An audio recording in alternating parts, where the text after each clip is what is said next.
আমি নর্মালি এইভাবে ইন্ট্রো করি না, কিন্তু আমি এখন ঝুলছি একটা গুহার 100 ফুট নিচে, যেটা মাটির নিচে 5 কিলোমিটার জুড়ে বিস্তৃত আছে। আর আমরা এটা পছন্দ করি বা না করি, যখনই আমি আর আমার বন্ধুরা মাটি টাচ করলাম, আমরা অফিসিয়ালি এখানে আগামী 7টা দিন কাটাতে চলেছি। বাবারে, এটা আমার জীবনে করা সবথেকে ভয়ঙ্কর জিনিস। প্রথমত, আমাদের এখন এখান থেকে অনেকটা দূরে যেতে হবে। কেন? যদি ঝড় বৃষ্টি হয় তাহলে এই পুরো জায়গাটা জলে ভরে যেতে পারে, আর সমুদ্রের মতো ঢেউ এসে সবাইকে ভাসিয়ে নিয়ে যেতে পারে। সেই জন্য আমাদের আরো ভিতরে যেতে হবে একটা বেস ক্যাম্প বানানোর জন্য। ভাই এটা পুরো পাগলাম। এটা একটা অন্য জগৎ মনে হচ্ছে। এই কেভ এন্ট্রান্সটা হয়তো দেখতে সুন্দর, কিন্তু দেখে যা মনে হচ্ছে আসলে তা নয়। আর আমরা হয়তো জানি না যে আগামী 7টা দিন আমাদের জীবনের সব থেকে কঠিন সময় হতে চলেছে। সব থেকে বাজে ডিসিশন।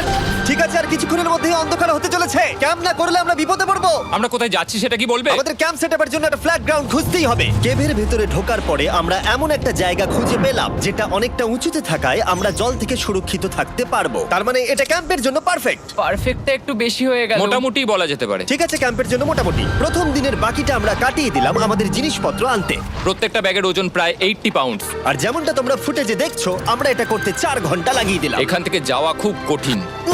তারপরে আমরা সবাই বেস ক্যাম্পে ফিরে গেলাম। ঠিক আছে, আমরা এখানে লাইট লাগিয়ে দিলাম। আমাদের সব জিনিসপত্র হোম বেসে চলে এসেছে। একটু ক্যামেরাটা ওদিকে দেখাবে? ওদিকটা কিন্তু ভয়ানক অন্ধকার, আর সবসময় এরকমই থাকবে। তাই আমরা ক্যাম্পিং গ্রাউন্ডের জন্য খুব বেশি কিছু করতে পারলাম না। কটা ফুটো করে দড়ি টাঙিয়ে দিলাম। এটা ধরো আর ওঠো দেখি।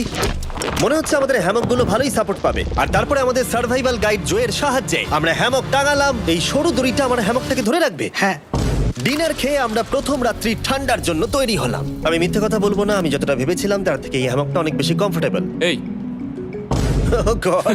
আমি তো আমার চমকেই হাতটা তো গেছিলাম। বড় কেন ভাই? এই কেভটা 2.5 কিলোমিটার ডিপ, আর আমরা এখন এন্ট্রান্সের কাছেই ক্যাম্পিং করছি। কাল আমরা অনেক কিছু এক্সপ্লোর করব। তোমরা কেমন ঘুমালে? ভয়ঙ্কর। ঘুমই হয়নি। এটা সত্যিই একটা অস্বস্তিকর পরিবেশ। কেবের উপর থেকে অনবরত আমাদের উপরে জল পড়েই যাচ্ছিল, তাই উপরে একটা প্লাস্টিক চাপালাম, কিন্তু তাও আমাদের হ্যামকের উপরে জল পড়েই যাচ্ছিল। একটা আইডিয়া আছে, চলো শেল্টারগুলোকে ভালোভাবে তৈরি করি। আমার মনে হয় এই প্লাস্টিকগুলোকে জুড়ে দিলে আর জল পড়বে না। বাহ, তুমি তো জিনিয়াস। আমি শুধু একজন ইউটিউবারই নয়, ঠিক আছে? আমার হ্যামকটা এটার উপরে ঝুলছিল।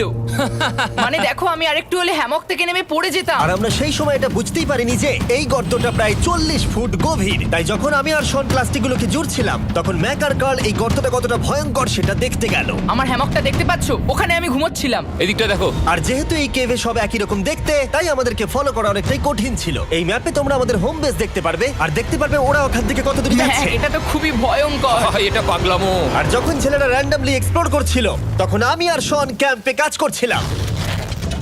এই স্লিপিং ব্যাগটা এখানে কেন পড়ে? কারণ এটার থেকে পিয়ের গন্ধ বেরোচ্ছে। ইয়া, এটার থেকে শেখা উচিত স্লিপিং ব্যাগ ভাড়া নিতে নেই। আমরা স্লিপিং ব্যাগ কেন ভাড়া আমি- নিয়েছি? কেন আমি আমরা জানি না। স্লিপিং ব্যাগগুলো কিনে আনতে পারলাম না? আর তারপরে আমরা এই দুটো প্লাস্টিককে জিপ টাই দিয়ে জুড়ে দিলাম। কিছু মনে করো না, এই দড়িটার উপরে আমার জীবন বাজি আছে। আর তখন ওইদিকে ম্যাক আর কার্ল তখন ওই গর্তের মধ্যে। ও মাই গড, ম্যাক! আর শেষ পর্যন্ত ওরা একদম নিচে পৌঁছে গেল। এই! আমি তো ভাবলাম সবাই ক্যাম্প নিয়ে কাজ করবে। আমরা শুধু দেখাচ্ছিলাম জায়গাটা কতটা ভয়ঙ্কর। না পড়লেই হবে, তোমাদের স্কিল নেই।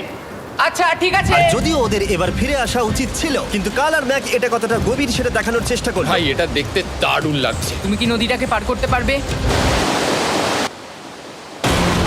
কিন্তু ওরা এটা জানে না যে এই রিভারটা এই কেভের গোটাটাই জুড়ে আছে। তার মানে এর মধ্যেও আমাদের কিছুটা সময় কাটাতে হতেই পারে। ওই তো ওরা এসে গেছে। এসো। তোমরা রান্না করে রেখেছো তো? হ্যাঁ, রান্না করেছি। ঠিক বলেছ। একটা নতুন বাড়ি, ঠিক বলেছি তো? একদম। এখন আমাদের একটা ছাদ আছে। আর এটা তো দারুণ। জিমি রান্না বেশ ভালোই আর করেছে। আমরা আমাদের ফায়ার পিটটাকে এই সুন্দর জায়গাটাতে নিয়ে এসেছি। জায়গাটা কেমন? বেশ গরম। আরামদায়ক। এই পাথরগুলো গরমটাকে ধরে রাখবে এবং ওপর থেকে যে পি পড়ছে সেগুলোকে আটকে দেবে। ওটা পি নয়। তাহলে ওটাকে কি বলবো? যদি জানি না, হয়তো বৃষ্টির জল হবে বা না, এটা বৃষ্টি নয়, না, পাথর মানে ইয়ে তুমি- করছে। এই একটু উপরে দেখাও। তুমি মেঘ দেখতে পাচ্ছো? পাথর দেখা যাচ্ছে। এটা বৃষ্টি নয়, রক পি। Rock P. ঠিক আছে, রক পি। ঠিক আছে, এটা রক পি। আর একটা শুকনো রাত ঘুমিয়ে কাটাবার পরে আমরা ঠিক করলাম জো আমাদের সার্ভাইভাল এক্সপার্ট, তাকে নিয়ে আমরা কেভের শেষ প্রান্ত অব্দি যাব। Cave, cave! Cave, cave, cave! Cave. Cave! দেখা যাক আমরা কেভের কতটা গভীরে যেতে পারি। তোমরা কিন্তু মনে রাখবে আমরা সবেমাত্র কেভের এন্ট্রান্সের দিকেই আছি, আর আমাদের ইচ্ছা এই কেভের শেষ প্রান্ত অব্দি যাওয়া, অবশ্যই না মরে গিয়ে। ও মাই গড, এটা তো খুবই স্টিফ। আরে এটা তো সবে শুরু। আমরা কেভের আরো গভীরে এসেছি। তোমরা সবাই সাবধানে আসবে।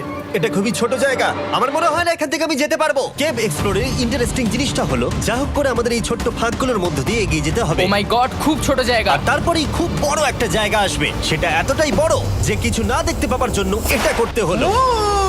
ও মাই গড! এবার আমি সব দেখতে পাচ্ছি, এটা দুর্দান্ত। এটার তো অনেক আলো।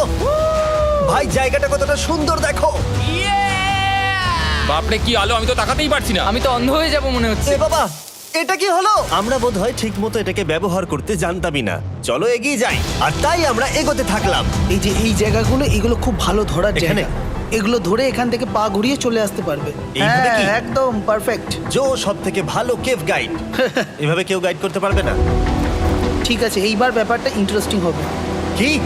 এটা কি? এখান থেকে আমাদের ওয়েট শুট পরে সাঁতার কেটে যেতে হবে। গতকাল ম্যাক আর কার্ল এটা নিয়ে মজা করছিল, কিন্তু এই কেভে আমাদের পরের অ্যাডভেঞ্চারটা ছিল একটা প্রায় জমে যাওয়া নদীর মধ্যে। ও মাই গড, এটা তো পাগলামি! তার মানে আমাদের ওয়েট শুট পড়তেই হবে যাতে আমাদের হাইপোথার্মিয়া না হয়। আমরা এটা কেন করছি? এই এক্সপেরিয়েন্সটা তো জীবনে একবারই হবে। এটা করলে হয়তো আর নাও বেঁচে থাকতে পারি। আমাদের এই কেভের শেষে পৌঁছতে হলে আমাদের এই নদীর মধ্য দিয়ে, এই ছোট্ট ফাঁকগুলোর মধ্য দিয়ে সাবধানে ধীরে ধীরে এগিয়ে যেতে হবে। আস্তে আস্তে নামো, স্রোতের কারণে পা পেছনে টানতে পারে। ঠিক আছে, আমি তাহলে নামছি। তুমি ওই দেয়ালগুলো ধরে ধরে এগোতে থাকো আস্তে এটা তো আস্তে। খুব ঠান্ডা। তুমি পারবে জিমি। জানি না এখানে ঢুকতে পারবো কি না। জিমি, এবার তুমি জল থেকে উঠে দাঁড়িয়ে পড়ো। এটা সত্যি একটা পাগলামি। এখানে কি ঠান্ডা! যখন তোমরা খুব ঠান্ডা জলের মধ্যে থাকবে তখন একটা পাথরকে ধরে এগিয়ে চলা খুব কঠিন হবে। ও মাই গড, এটা সত্যি পাগলামি। ম্যাক, গড, চলে আসো। আমার ভয় লাগছে। চলো চলো, পারবে। এগোতে থাকো, পেছন দিকে তাকিও না। একবার দেখো আমরা কি করছি। কিন্তু এই বাধাগুলো এতটা কঠিন ছিল না সামনে যা আসতে চলেছিল তার তুলনায়। আমরা পেরেছি। কেভ কেভ কেভ এই, কেভ। একটা কথা শোনো, আমরা 10% আসিনি। তার মানে এখনো আমরা শুধুমাত্র সার্ফেসেই রয়েছি, আর শেষ প্রান্তে পৌঁছতে হলে আমাদেরকে আরো 2 কিলোমিটার যেতে হবে। যেরকম তোমরা দেখতে পাচ্ছ এখানে 24/7 বৃষ্টি হয়, তাই আমি একটা আড্ডা মারার জায়গা তৈরি করেছি যেখানে আমরা কেউ ভিজবো না। আমি ভাবছি আমি যদি এটা না বানাতাম তাহলে কি হতো। আমি নিশ্চিত যে ওদের একটা ভেজা পাথরের উপর শুতে হতো। আমাদের ক্রমাগত এগিয়ে যেতে হবে এবং শরীরটাকে ভিজে রাখতে হবে। ঠিক আছে। নইলে আমাদের শরীরের তাপমাত্রা কমে এটা যাবে। এতটা কঠিন কেন?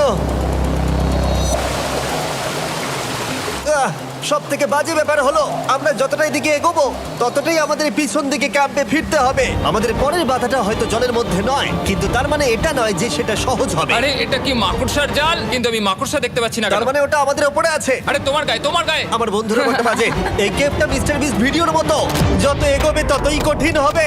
সত্যি কথা বলতে যদি আমাদের সাথে জো না থাকতো আমরা মরেই যেতাম। আর 3 ঘন্টা পরে জো আমাদের জন্য একটা বাজে খবর নিয়ে এলো। জল অনেকটা বেড়ে গেছে আর আমরা অনেকটা সময় লাগিয়ে ফেলেছি, তাই আজকে আমাদের আবার ক্যাম্পে ফিরে যেতে হবে। আমি মানবো না। তুমি সেফটি এক্সপার্টের কথা অমান্য করতে পারো না। আমি এটা মানবো না। সত্যি কথা বলতে আমাদেরকে ফিরতেই হতো, কারণ এর আগে আমরা শুট করতে অনেকটাই সময় নষ্ট করে দিয়েছি। তারপর ফ্লেয়ার নিয়ে খেলেছি, তাই আমরা ফিরে যাচ্ছি আর এই মিশনটা আমরা পরের দিন আবার শুরু করব।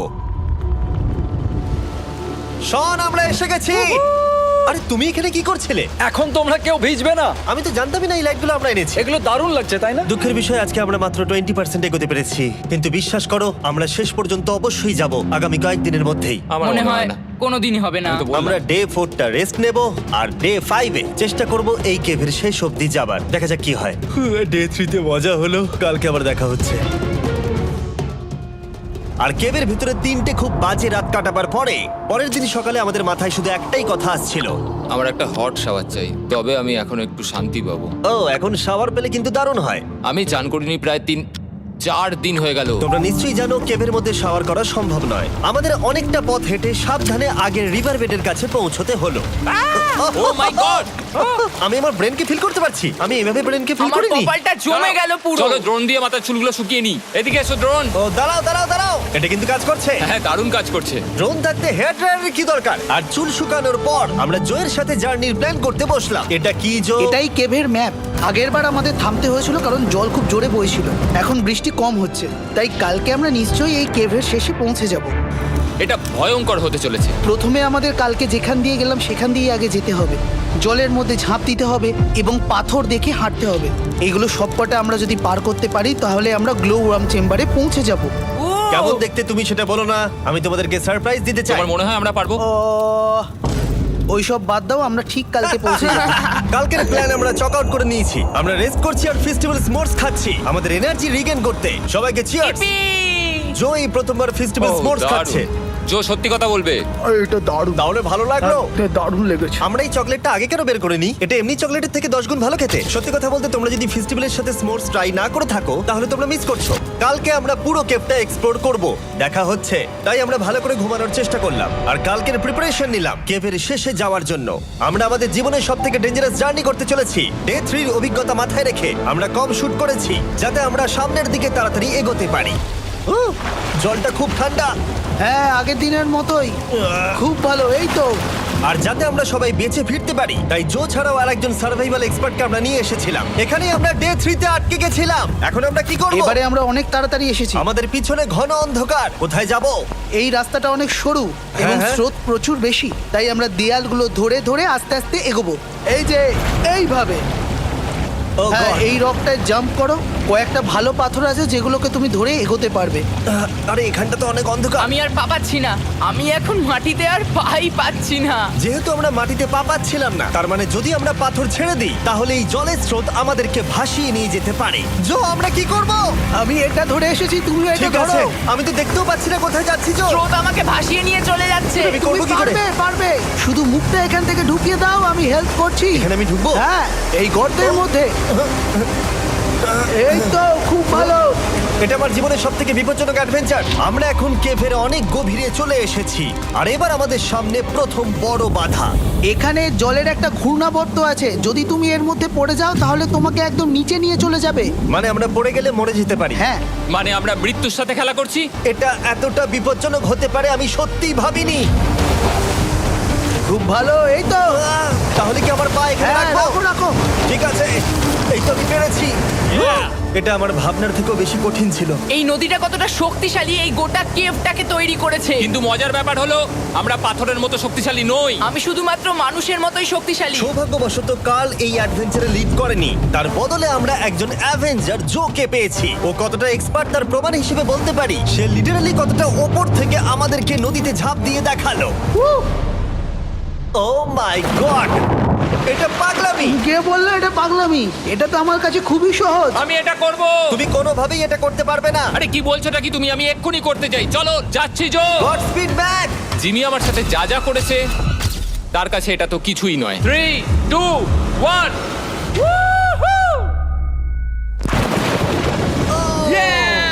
তুমি করবে? না, আমরা না এগুলো শেষ পর্যন্ত যেতে পারবো না।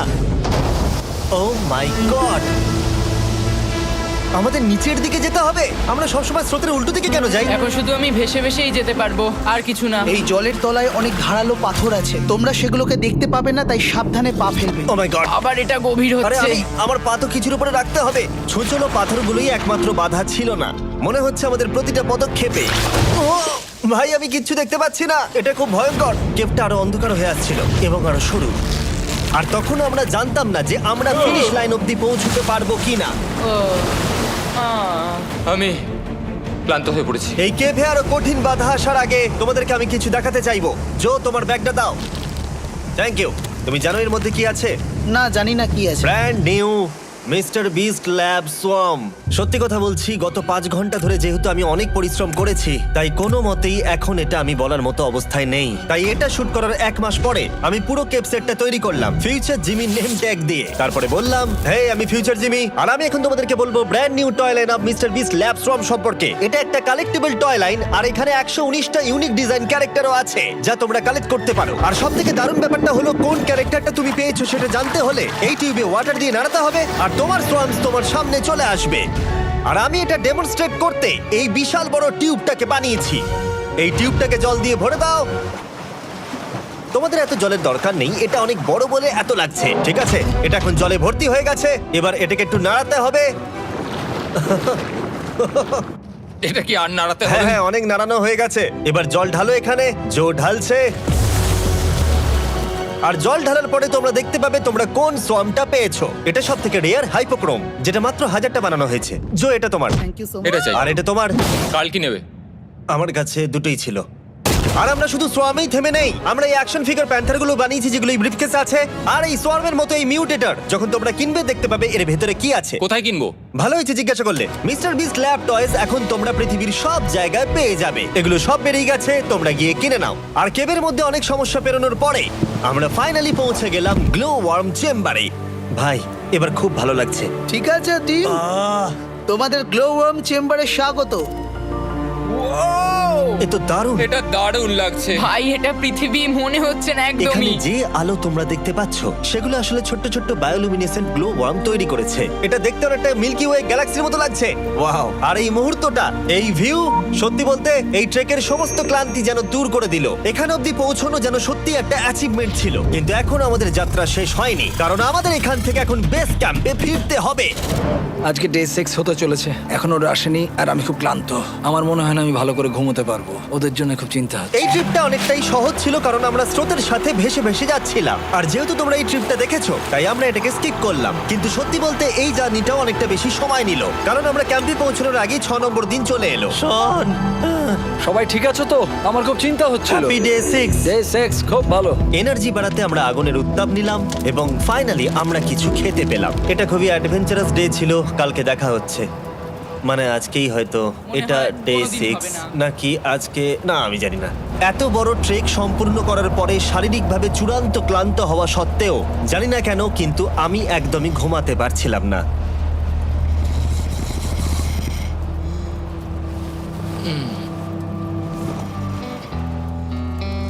আমি 7 দিন সলিটারি কনফাইনমেন্টে কাটিয়েছি, কবরে কাটিয়েছি, 7 দিন রাফটে থেকেছি। কিন্তু সত্যি কথা বলতে এটা সবার থেকে বেশি কঠিন ছিল, কারণ সব সময় ভিজে, ঠান্ডা, প্রত্যেক মুহূর্তে এই পাথরগুলো শরীরে ব্যথা দিচ্ছে। বেশিরভাগ সময়টাই এই কেভটা দুঃস্বপ্নের মতো ছিল। কিন্তু তোমার আর আমার মধ্যে জিমি! ইয়ো! গার্ড, আমাকে দেখতে পাচ্ছো? এটা পৃথিবীর সবথেকে উজ্জ্বল টর্চ। মজার মুহূর্ত অনেক ছিল। মাটির নিচে 300 ফুট গভীরে অভিযান চালানো থেকে আমাদের সবাই মিলে হ্যামক নিয়ে হাসাহাসি করা সবকিছুই এই অভিযানের অংশ ছিল। যেহেতু আমাদের সঙ্গ দারুণ, চলো তিমির মতো আওয়াজ করো। তাই এই ভিজে, ঠান্ডা, পাথুরে অদ্ভুত কেভের ট্রিপটা বদলে গেল আমাদের জীবনের সব থেকে সুন্দর মুহূর্তে।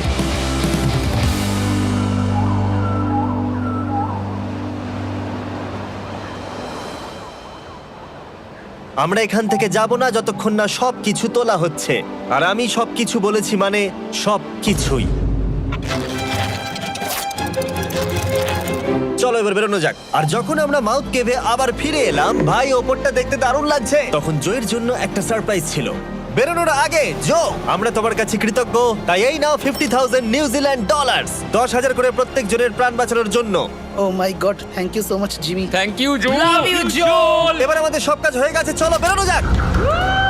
7টা দিন পরে আমরা ফাইনালি এখান থেকে বেরোচ্ছি।